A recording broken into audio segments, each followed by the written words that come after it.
I am pleased to welcome you to this virtual meeting on the United Nations Food Systems Summit 2021 by the Deputy Secretary General. Delegations from New York as well as Rome and elsewhere have been invited to join this briefing.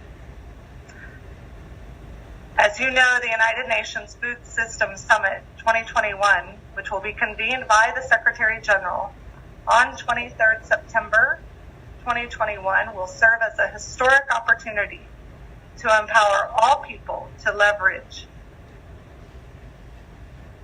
the power of food systems to drive the recovery from COVID-19 pandemic and accelerate the achievement of all 17 Sustainable Development Goals by 2030.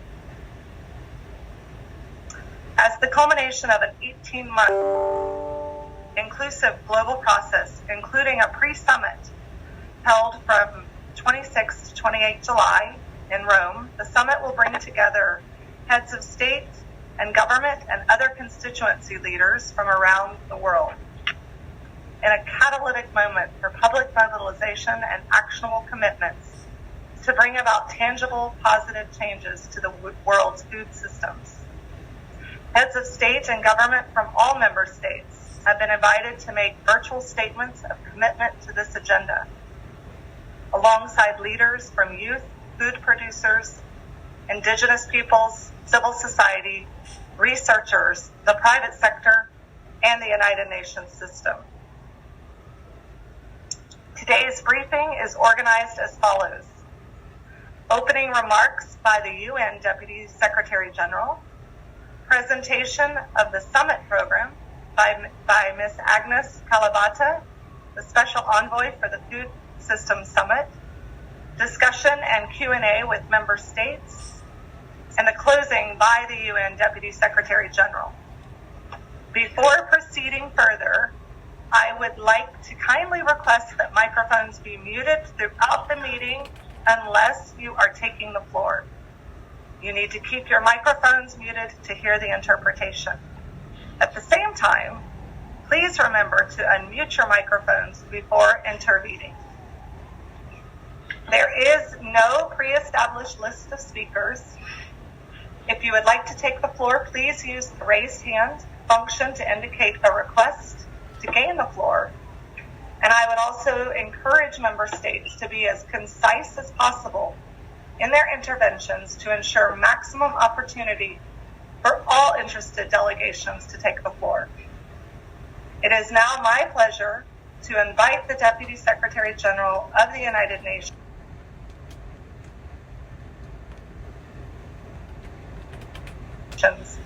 Ms. Amina Mohammed, to make a statement. Madam, the floor is yours. Thank you very much, Shireth. Very grateful. Excellencies, thank you so much for joining this virtual briefing on the Food Systems Summit that the Secretary General will convene on September the 23rd. I'd like to begin by deeply appreciating our member states' leadership in setting the ambition for this summit. And I'd also like to welcome colleagues that are joining us online from New York, Rome, and other capitals. We need this engagement and your continued leadership, and we know that the numbers of the hungry have been driven sharply upward towards due to the impacts of the pandemic. But we also know that malnutrition in all its forms remains deeply rooted. The IPCC report issued yet another stark warning, informing us that temperatures could reach the critical thresholds of 1.5 degrees Celsius by 2030, 10 years earlier than predicted. The world needs this moment of hope, and it needs affirmation of our ability to work together. I spent this morning speaking with the UN system on how we could make sure this goes forth with the expectations of member states in mind.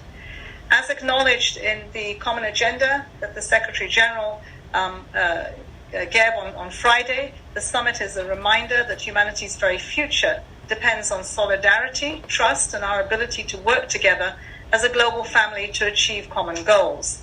No community or country, however powerful, can solve these challenges alone. Colleagues, I'm pleased that we've come together today ahead of the summit next week. Time, of course, is always short. We never have enough. With the terrible impacts of COVID-19, this will not be the summit moment we originally envisaged when the Secretary General called for this summit 2 years ago. But the objective, to accelerate progress on the SDGs, is as urgent as ever. Despite the challenges of this pandemic, this has been an incredibly inclusive process. We anticipate statements by more than 90 heads of state and government and many other leaders from diverse constituencies. All will be reaffirming their commitment to delivering on the 2030 agenda through the power of food. I'm pleased to be joined today by the Secretary General's Special Envoy for the Food Systems Summit, Dr. Agnes Kalibata, who has been our shepherd throughout this process.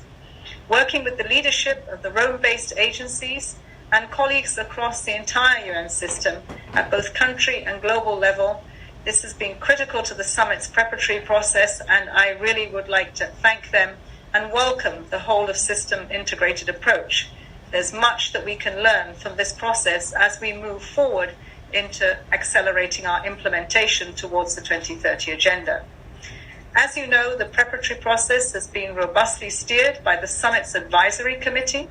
All constituencies, especially our member states, and civil society, businesses, farmers' organizations, indigenous people, and young people have had the opportunity to engage and shape these outcomes. And I would like to thank them specifically for their leadership and their voice. Leading this process has been an immense undertaking during difficult times, and Dr. Kalibata has done an admirable job. As we discussed in August, the pre-summit in Rome was a highly successful milestone and provided a strong moment of convergence. We had over 22,000 delegates that participated from nearly 190 countries. We benefited from 128 high-level statements by member states. Over 500 delegates participated in person, safely and productively. And this was a remarkable undertaking and reflected the energy and potential behind this initiative.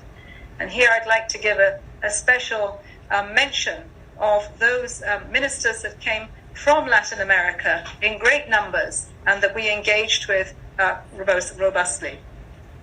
Colleagues, as we embark on the decade of action to achieve the SDGs by 2030, our world has been impacted by an unprecedented crisis, but this should not shake our resolve to realize the vision we agreed in 2015.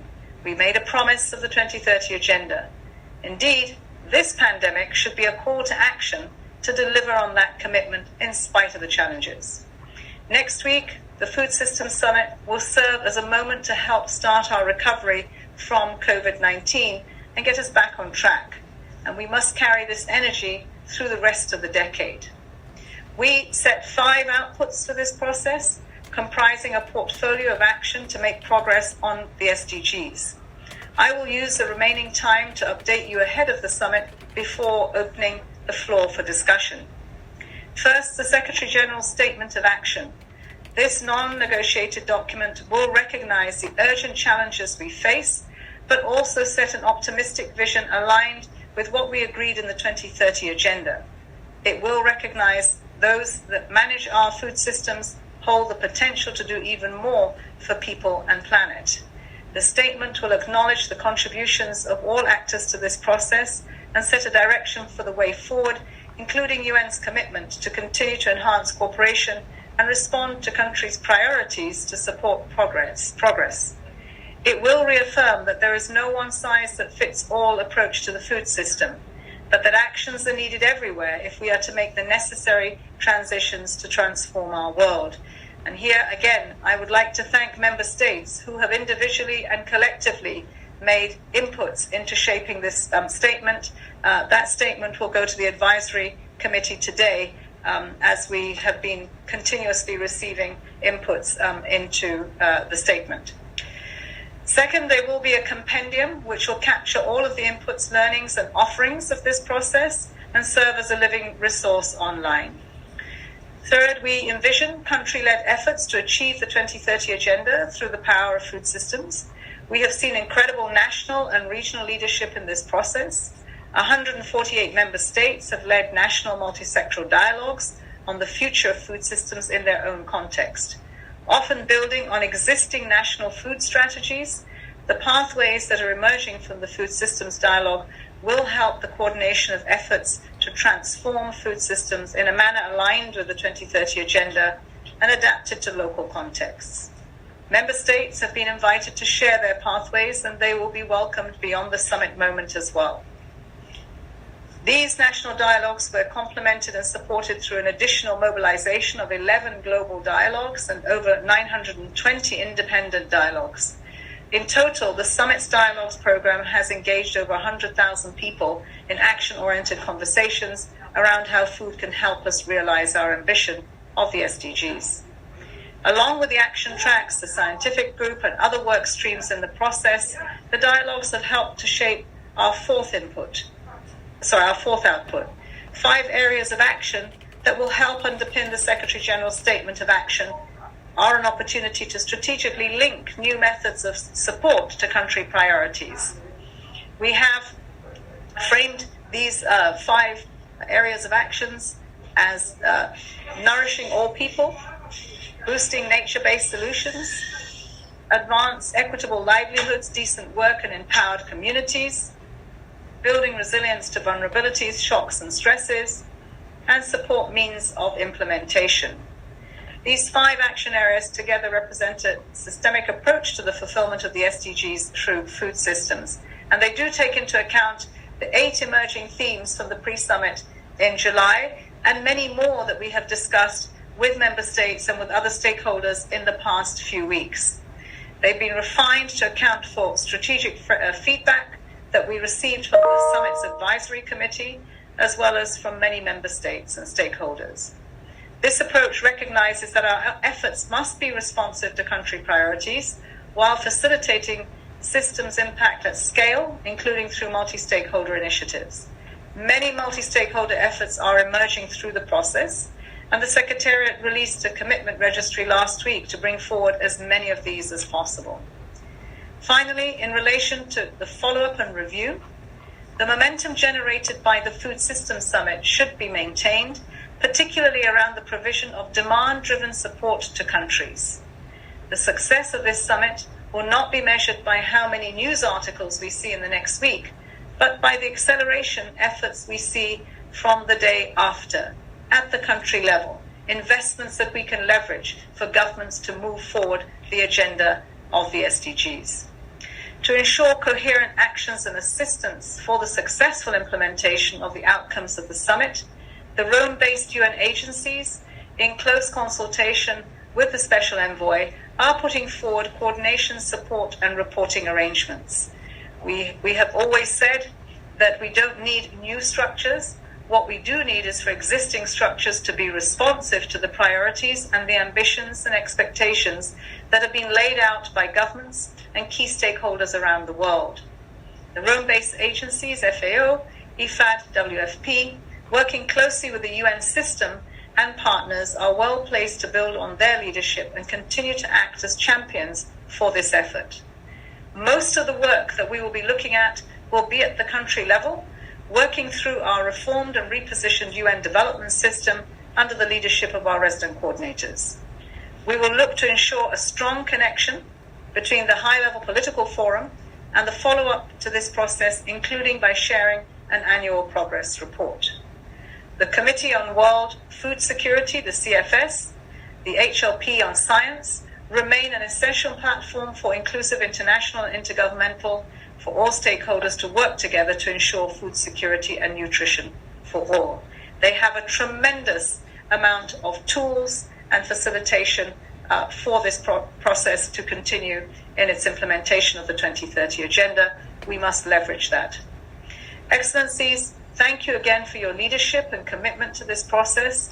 You have helped to lay a strong foundation for an impactful moment that must make a difference in the lives of people in your home countries and around the world. We look forward to your views and feedback today.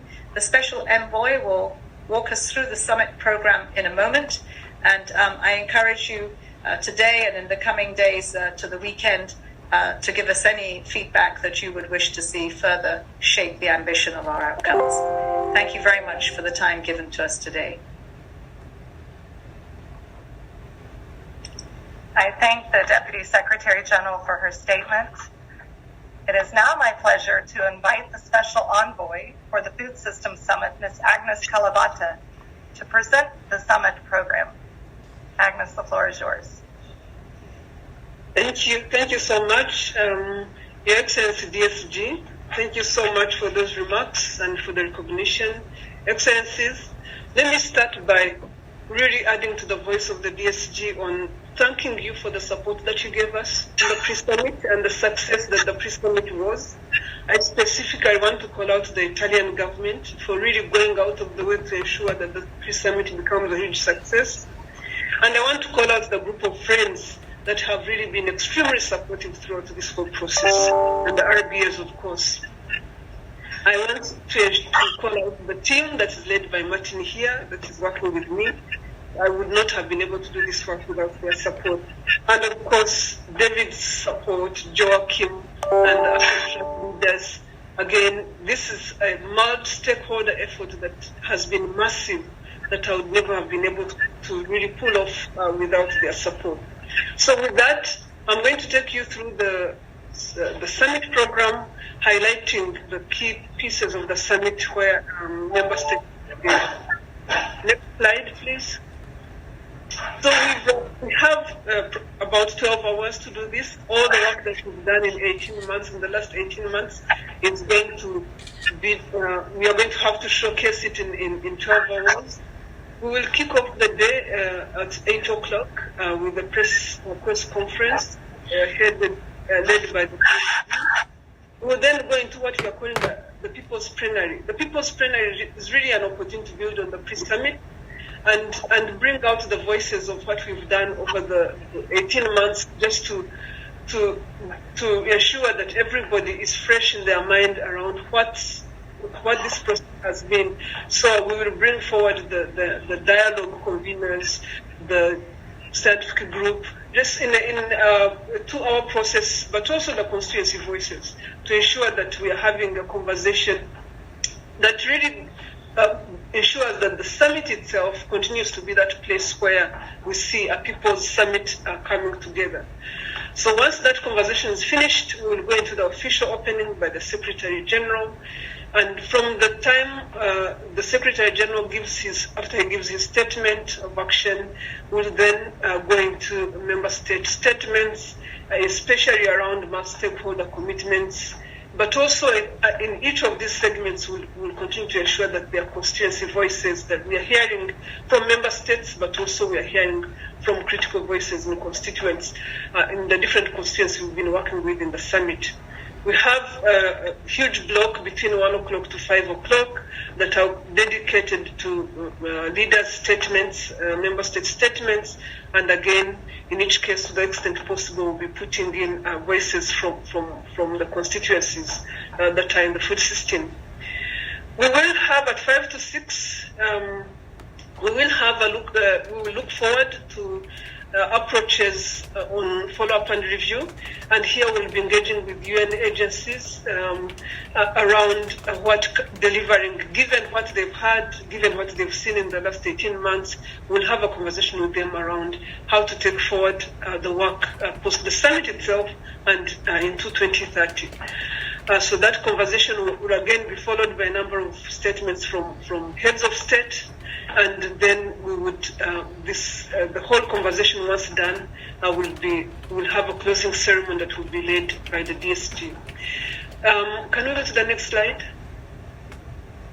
We already have a lot of member states that have expressed interest. We have 136 member states that have expressed interest to participate in the summit. We have, of those, 91 heads of state and government, and we will try to make sure and do our best to make sure that everybody has an opportunity to be heard. You will see from the invitations we've been sending that we are talking about 3 minutes. Again, this is a virtual meeting. Heads of state are free to come in virtual, live, and in some cases video. But in any case, it would have to be 3 minutes because just of how many heads of state are interested in speaking, how many countries are engaged, and how we can manage that in just a period of 12 hours.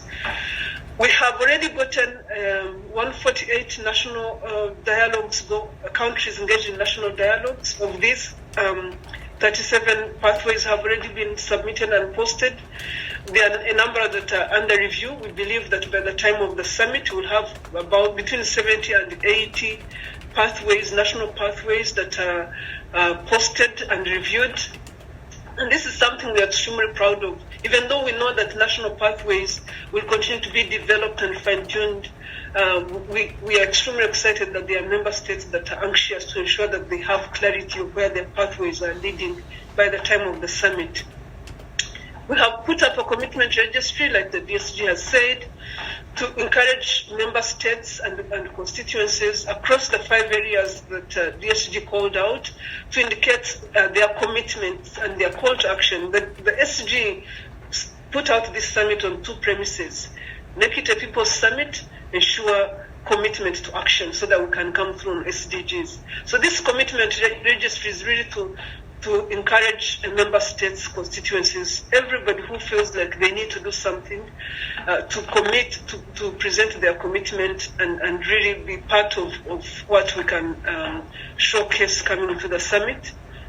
The commitment registry will be made available and will be public, alongside what we are calling a compendium of all the work that has happened in the summit process until now, the effort that has gone in, the different action tracks and ideas mobilized. All this work will be, and the scientific group and the papers they put forward, the different dialogues and the thesis that has happened, all this work will be made available to you all for future reference. A lot of it has a lot of information that we need as we go forward. We do have a communications plan. We've already started what we are calling SDG countdown, whereby each day we celebrate each of the SDGs until we reach the D-Day, which is the 23rd of September. And we are using that to just ensure that people have a better sense of what SDGs are, which SDGs we are talking about, and where these SDGs are given where we are supposed to be. So this is really all I had to present to you today, and I hand over back to you, DSG. I thank the Special Envoy for her statement. I now want to open the floor for questions and comments by member states. And we have a list. I appreciate the raising of hands, and I will start with the ambassador. I now give the floor to the distinguished representative of Italy. Ambassador, you have the floor. Thank you very much. Thank you, Madam Deputy Secretary General, for this briefing. And thank you also to the Special Envoy, Kalibata. The Food System Summit is certainly a key moment of this approaching high-level week of the General Assembly.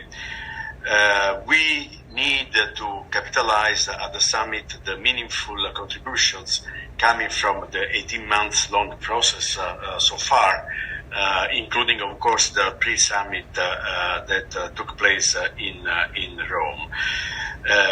After the New York and after the summit here, we will need to ensure that the outcomes come back to countries to drive transformative actions for food systems. We welcome the Secretary General's initiative of a high-level statement of action and support the action areas identified. We urge the UN system, all member states and all parties involved to prioritize the implementation phase of this process as soon as possible in order to ensure a substantial improvement of food systems globally. The Advisory Committee meeting will be another essential moment in these regards. We renew our call to ensure that the UN Rome-based agencies, including the CFS, and in close coordination and integration with the rest of the UN systems, drive the implementation process and ensure consistency of action. And we are happy to see that this seems to be the preferred pathways. In the implementation of the commitments phase, we will need to further improve the inclusiveness of the process and ensuring an even more prominent role of national, subnational, and local dimensions, especially small-scale producers, rural people, women, and youth. They must be at the table to drive this process. We should also ensure consistency in the dialogue with the private sector and create real public-private partnerships driven by the SDGs and the priorities for people, planet, and prosperity. Local production, traditional and healthy diets, and effective partnerships in the agri-food sector must be key drivers, and Italy stands ready to continue its engagement at national and international level. We strongly support the anchorage to the national dimension, including through the resident coordinator system. Madam Deputy Secretary General, dear colleagues, Italy is keen to further contribute to a successful food system summit, building on the successful Rome pre-summit and our partnership. This is why the President of the Council of Ministers, Mario Draghi, has accepted gladly to intervene to the summit next week.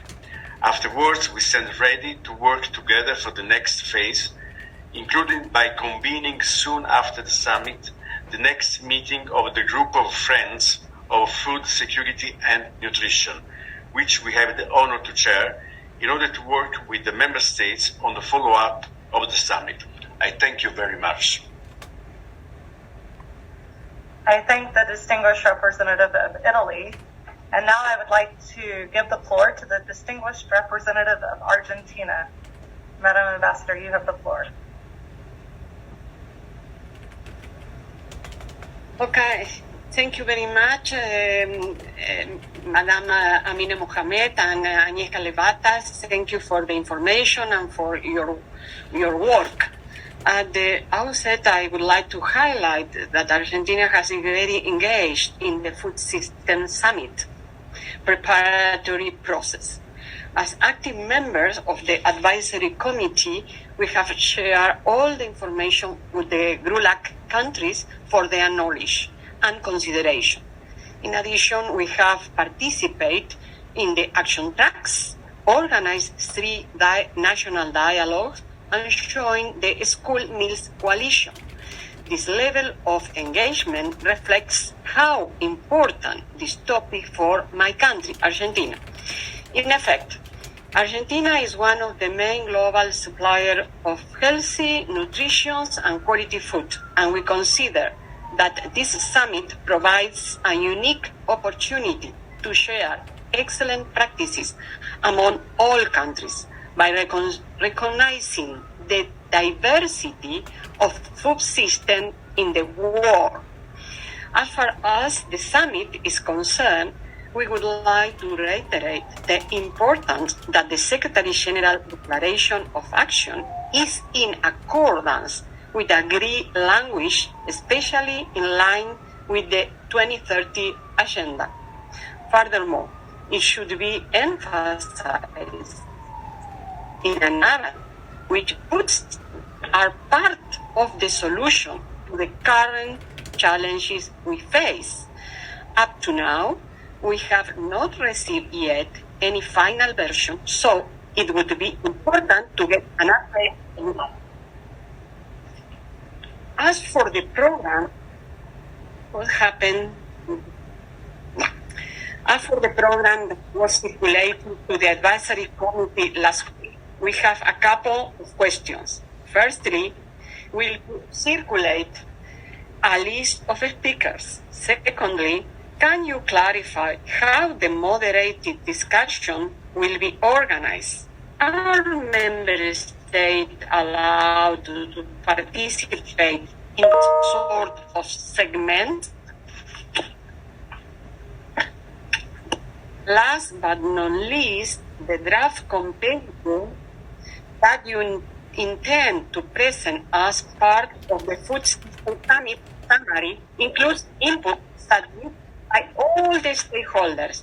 It should be noted and clarified that none of the documents included, for example, the science group text, we agree by consensus or endorsed by member states, since these documents were not negotiated.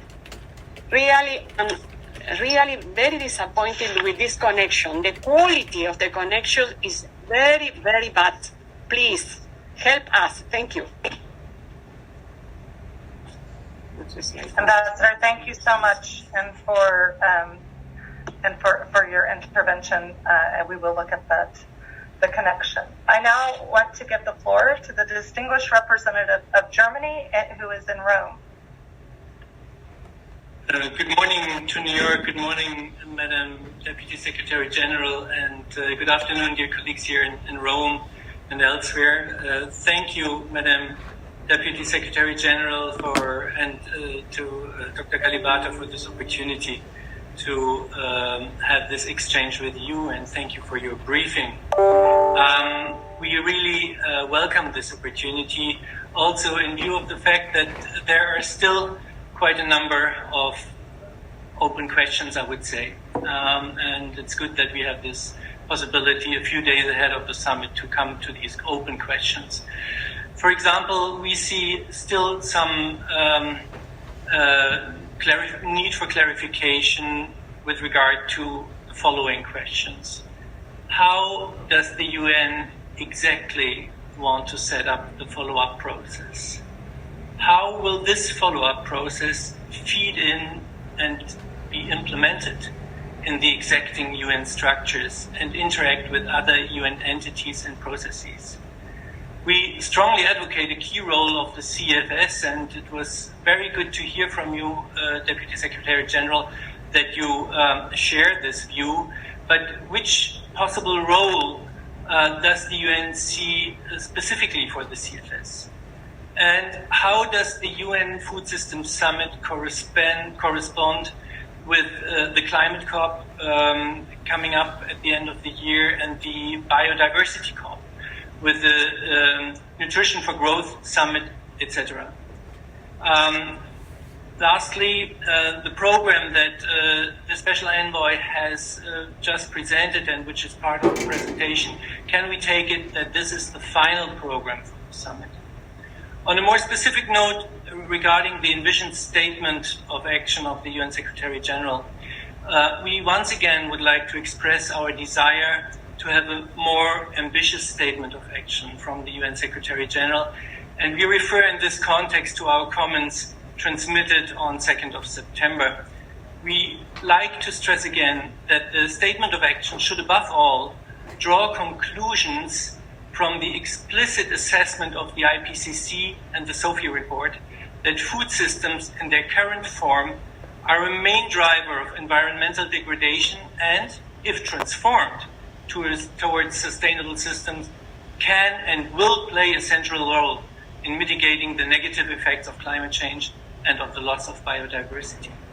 The current version of the statement of action could focus more explicitly on the necessary concrete action and specific follow-up to the summit, and should provide links to other processes like the various COPs and in the G7 and G20 context.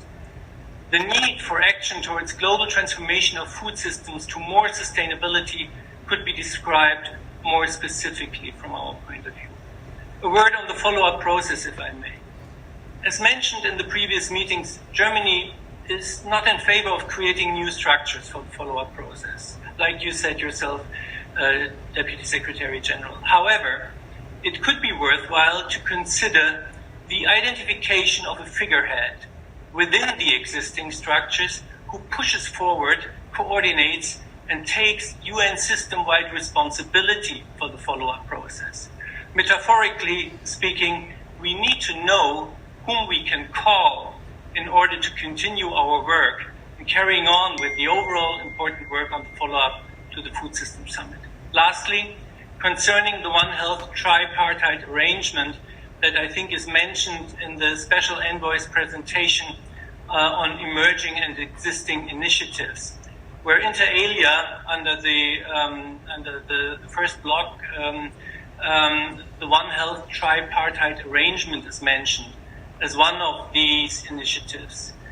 Germany would like to emphasize that, considering the importance of environmental health in the One Health approach, an inclusion of UNEP in this platform, from our point of view, ought to be envisaged in the future. Thank you very much for your attention. I thank the distinguished representative of Germany in Rome, and I now would like to give the floor to the distinguished representative of the European Union.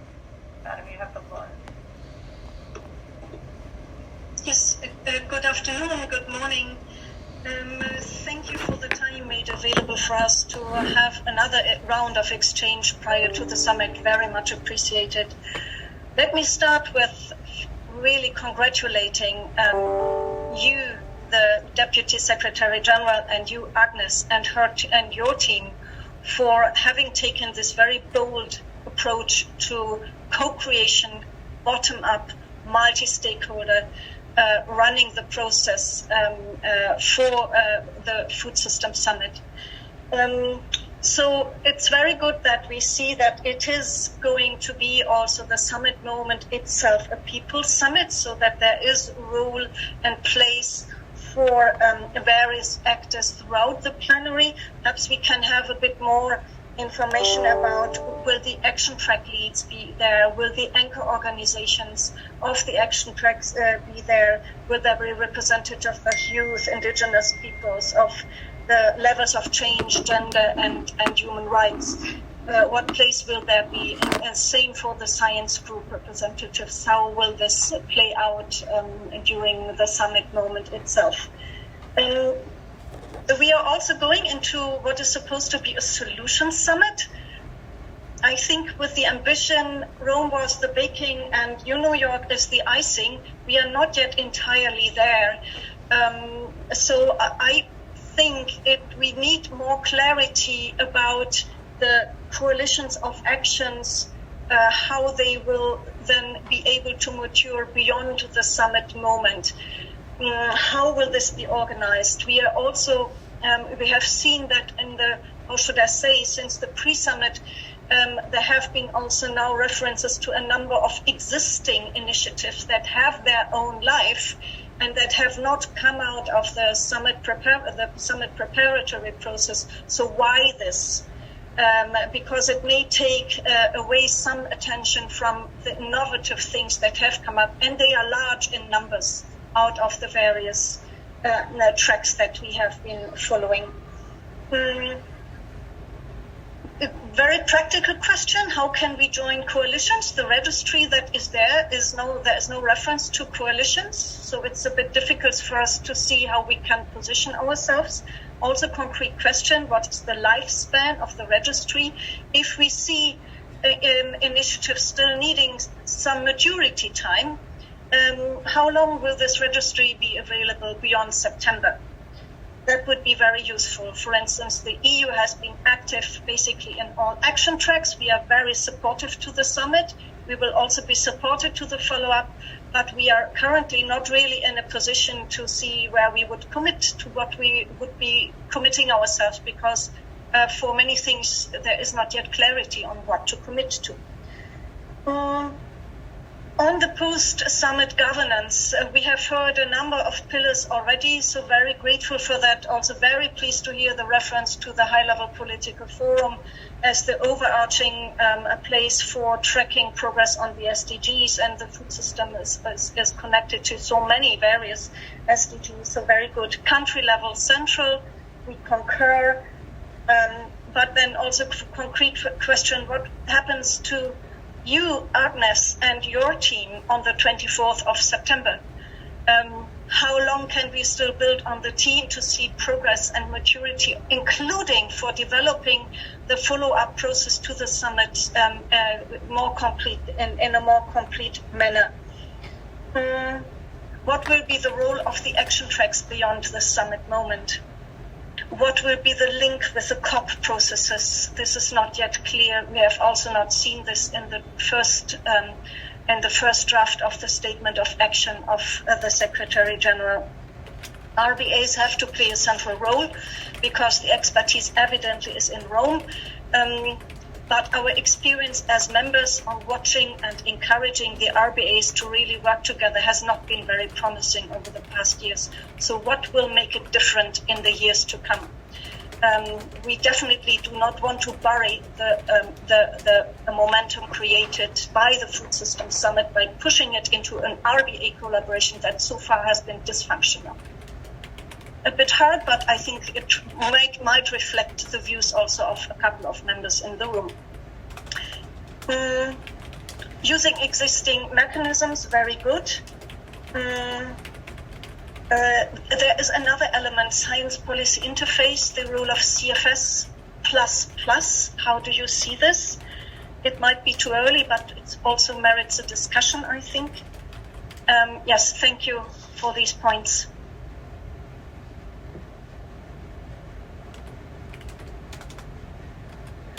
I thank the distinguished representative of the European Union. I now would like to give the floor to the distinguished representative of Fiji. Ambassador, you have the floor.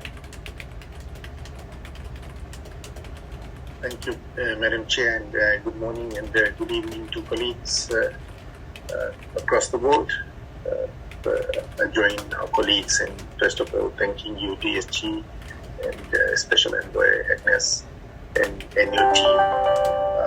I think we probably will not get the opportunity to thank you and your team next week, but I wanted that to be on the record. It's been a fantastic global conversation, fantastic national and regional conversations in the context of Fiji and the Pacific Islands that we have started. Truly heroic effort on part of Agnes Kalibata and your team, Dr. David Navarro and others who have been helping kickstart a conversation that we should have had many years back, but we have had one now. It's been truly a monumental conversation, and I think we should not take away anything from this. We realized two things, I think, in the national and regional dialogues, and some of these I'm sharing now so that they are not lost, and also that we can build on them. One, nationally, we realized that part of the reason perhaps we are not making as much progress as we should have been on food security, and was that within governments and in our individual countries, many of these conversations were taking place piecemeal. So we would have agriculture ministries talking about things, and we'd have the tax people, policy regulatory people talking about it, the civil society having many different parallel conversations on nutrition and hunger, etc. But this, you gave a framework to bring all of the pieces of the puzzle together to have coherent national dialogue. And the impact of that alone is quite significant. Even if we didn't have the summit next week, we should declare that just on that alone, that so many national dialogues took place where we've got so many pieces of the puzzle that need to work cohesively together in a systematic way. The second is that the same, I hope you have realized, but being a on and off observer, I also realized that parts of the UN system itself realized that they needed to work more cohesively together in pragmatic outcome and results focused ways. And so FAO and IFAD and UNDP and the role of the RCs and working with the multilaterals and different parts of the national government, that you on the UN side, on the funds and program side, realized that many of them were involved in different parts of what essentially was an integrated set of issues and challenges. So I congratulate you for that, and I hope that the outcomes of this are recorded, and that how we practically take this forward in achieving better outcomes on food systems. How this translates into achieving better outcomes on food systems is these lessons are learned, and that we put into play the right actions that need to be taken. So these two, I know they may sound as small outcomes, but to me they're quite large, substantial outcomes, and that also that this coincides with our Common Agenda report, which highlights some of the new ways in which the UN as a system should be operating. So I hope those lessons are recorded. Finally, I welcome the statement of action. It's a statement of action that gives us a sense of direction and purpose. It gives a sufficient level of direction, and I agree with you fully that the summit is an important moment, but the even more important moment is the day after the summit. I know you are calling this a solutions summit. I like to participate in outcome summits that are more outcome focused.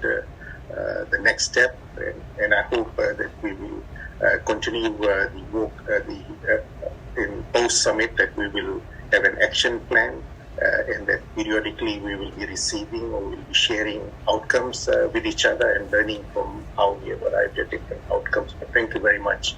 And to Agnes Kalibata and your team, thank you for the great amount of substantial work that your teams have been doing across the Pacific Islands. I really congratulate you for this excellent leadership and DHG for getting all the stakeholders that needed to be on the table in such a significant way. It's been truly bold and truly heroic, so my congratulations. Thank you very much.